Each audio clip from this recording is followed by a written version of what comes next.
नमस्कार मंडळी. लग्नानंतर होईलच प्रेम या मालिकेच्या आजच्या पुढील भागात आपल्याला असं पाहायला मिळालं, आता नंदिनी जीवाला विचारते, कोणी तिसरं तर नाही ना आपल्या दोघांमध्ये? तर मग जो जीवा आहे तो म्हणतो हो आहे ना. मग आता नंदिनी म्हणते कोण? मग आता जो जीवा आहे तो म्हणतो अगं आपलं बाळ. मग नंदिनी म्हणते आर्या तर नाही ना, फक्त बाळच ना. असं आता नंदिनी जीवाला बोलते. मग जीवाच्या चेहऱ्यावरचं हसू थोडंसं कमी होतं. दुसऱ्या बाजूला आता जो पार्थ आहे तो सुद्धा जीवाला विचारतो की काय रे जीवा, सगळं ओके आहे ना? नंदिनीची प्रेग्नन्सी कशी चालू आहे? सगळं ठीक तर आहे ना? तर आता जीवा इथे घाबरलेला असतो.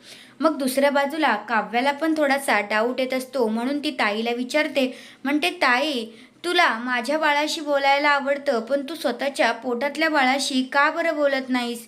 तू सगळ्यांच्या बाळांसोबत बोलतेस, पण तुझ्या स्वतःच्या बाळाशी बोलताना मला तू कधीच दिसली नाही आहेस ग. असं आता जी आर्या आपली काव्य आहे ती नंदिनीला बोलत असते. तर हा आहे आजचा पुढील भाग. धन्यवाद.